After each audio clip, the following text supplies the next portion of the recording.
eu queria falar uma coisa que eu percebi com os atendimentos da Tati, porque nós aqui da Oficina Emocional trabalhamos com desenvolvimento emocional. Yes. E aconteceu comigo, e aconteceu com a primeira pessoa que foi porque eu conheci a Tati, né? Que eu vou contar a história. Que foi o seguinte, nós da terapia, nós terapeutas, pessoas que trabalham muito com desenvolvimento emocional, intelectual, o desenvolvimento interior, vamos dizer assim. A gente fica muito preocupado com isso e eu, por exemplo, nunca tinha olhado para a minha imagem. Eu estava tão preocupada olhando para dentro. Como se fosse uma oposição, né? Olhar para o intelectual, não olhar para fora. E tem muita gente que olha muito para fora, não olha para dentro, Isso. Né? Então a gente vê que as pessoas... Porque uma das coisas que eu tinha quando mais jovem, era isso. Que as pessoas que olhavam para a imagem eram fúteis.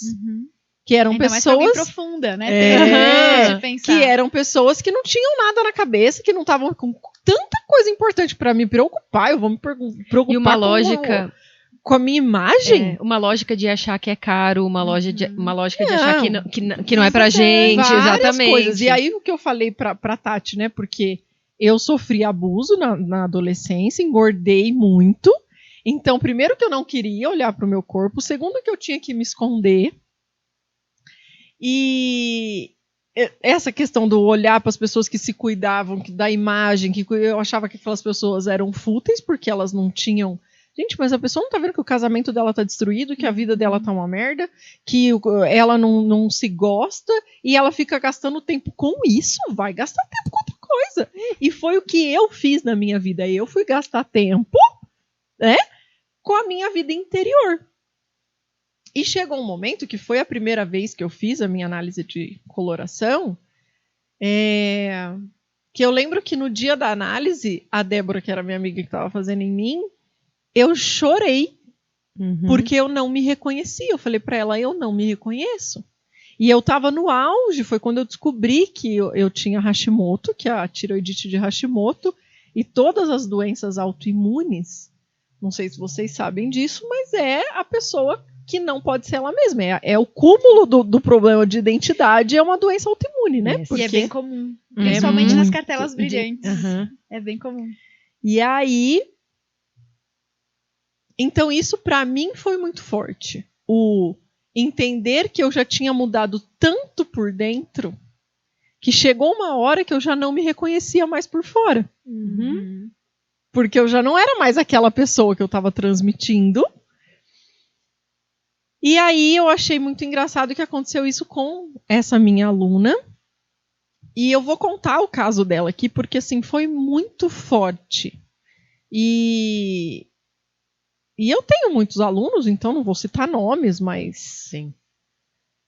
E várias alunas passaram com você, então... Não, tem um monte, né? Não.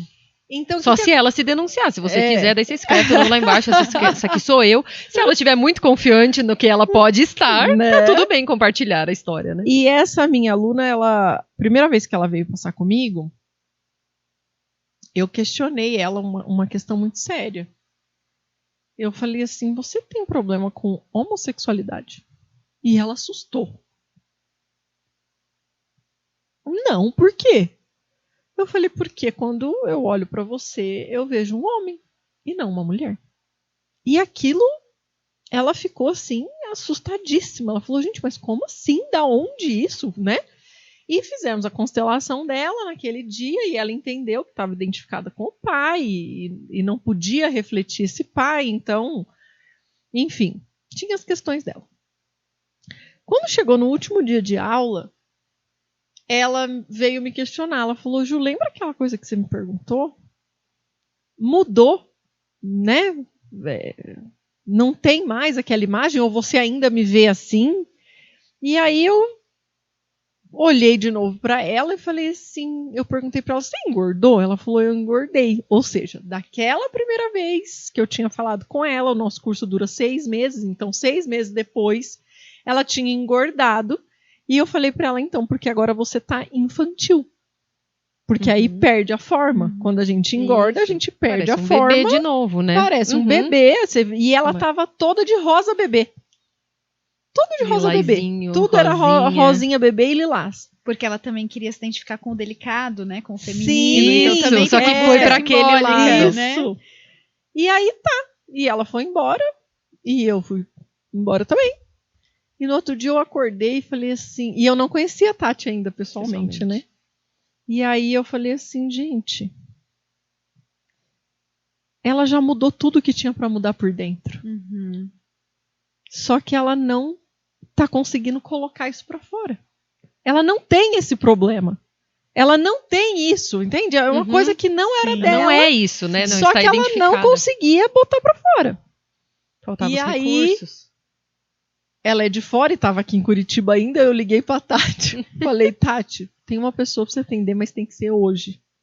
Porque a pessoa não é daqui, a pessoa vai embora. E a Tati falou, tá bom. Nem me conhecia, falou, tá bom. E na casa dela ainda. Eu falei, É. não, loucura, gente. Vou me enfiar na casa não sei de quem, não sei aonde.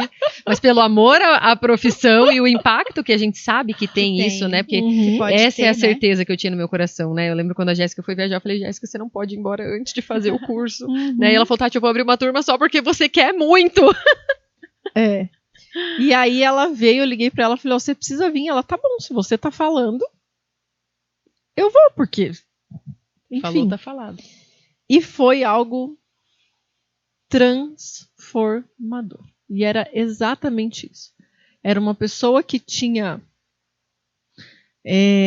uma grandeza que tem, né? É uma gigante dentro dela. Você uma... usou até o animal pra representar antes mesmo de saber a simbólica. E antes, Isso é comum. quando foi começar, eu falei pra ela, né? Eu falei, você é uma leoa se comportando como foca. Nossa, Uma exatamente excelente isso. simbólica. Exatamente. A gente tá tudo Porque com os a olhos foca é cheios suave, de né? lágrimas, gente. A foca é suave. Aham. E ela estava no rosinha bebê. Isso, ela tava queria no ser verão. suave. Imagina um leão Uhum. se comportando como uma foca, com a juba lambida aqui, assim, e fazendo assim pros outros, né? Uhum. E não podendo soltar aquela... E confundindo a força Uhum. como oposição à delicadeza. Sim. né? Exato. E Ou a aquilo, feminilidade. e eu Uhum. lembro que ela chorou Chorou. na sessão dela, foi algo muito profundo. Foi muito profundo. E aquilo me impactou. Me impactou muito. Foi a primeira vez que eu vi, foi algo assim que... Meu Deus. Uhum. Eu me emociono toda vez que eu faço análises. Eu me emociono Eu junto com a também. pessoa. Porque, assim, eu estava até comentando no início, assim, eu recebo depoimentos tão profundos que eu não tenho nem coragem de compartilhar às vezes. Porque é realmente, assim, como algo tão simples pode ser tão profundo, né? Algo tão comum, assim, provavelmente Sim. se ela é leoa, ela é outono profundo, Uhum, né? uhum. E é comum que mulheres, inclusive, porque é uma cartela de força, que simboliza força, liderança, e que é comum a pessoa confundir essa força com o masculino. Uhum. E aí ela não percebe que tem animais fortes, e que são femininos, e que são fêmeas, né? Tem a fêmea do leão, enfim. E quando percebe isso, é como se fizesse sentido com a natureza, né? Com a sua própria identidade como mulher.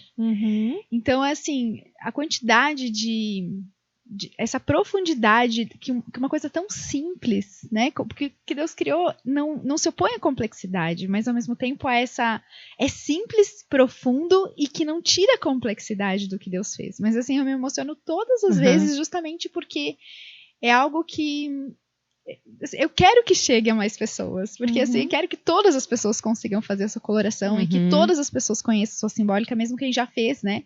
Pelo menos conhecer a simbólica para conseguir saber onde estão as cores, porque é algo que não tem como a gente não se sentir amado pelo Criador, não tem como a gente sentir que até aquilo que a gente às vezes rejeitava, né? Muitas coisas a gente rejeita mesmo. Tem um propósito de ser. Eu acho que o que mais me toca muito na simbólica é justamente isso, quando a gente fala pra Jéssica, tá, mas eu sou fofa e brava, né? Mas eu sou alegre e preguiçosa. E aí a Jéssica, né, quando eu conheci a Simbólica, aquilo me tocou tanto. Eu falei, gente, olha como é o poder transformacional que é apresentar a Simbólica para uma pessoa e ela descobrir que essas duas coisas, ou essas dualidades, elas podem coexistir na mesma pessoa, e isso faz exatamente aquela pessoa ser especial na sua missão no mundo. Sim. Não tem como não querer ser porta-voz disso, né? Pedras também, né? Tem muitas pedras nessa cartela. E eu sempre falo que a pessoa não consegue entender como ela pode ser dura e delicada, porque a delicadeza da pedra está na lapidação. Ela continua sendo dura mesmo quando ela se transforma numa joia. Ou seja, ela ser dura não tira a delicadeza dela, mas ela não vai ser uma delicadeza de uma flor. Ou seja, quando a gente começa a entender isso, é como se faz sentido. E faz sentido e tira aqueles pesos daquilo que a gente talvez rejeita, né? Porque quem quer, o feminino geralmente quer ser mais delicado, mas existe o feminino forte, existe o feminino duro. E é assim que Deus fez. Ou seja, tem um propósito de ser, tem a beleza disso. Então, quando a gente entende isso, a Simbólica realmente não tem como não transformar a vida de quem passa, os relacionamentos, a nossa visão do mundo, porque a gente começa a ver Deus nas coisas. Não é abraçar árvores, não é admirar uma flor, porque foi Deus que criou assim. O que ela tem para me dizer? Né? O que Deus está falando através daquela flor? Porque Ele fala. É uma linguagem, Simbólica é uma linguagem. E me parece que é a linguagem de Deus. O que a gente faz é traduzir, né? O que a gente faz é traduzir, exatamente. Que é ajudar, porque para mim, hoje se tornou óbvio, né? Mas é que a gente desaprendeu a ver o óbvio.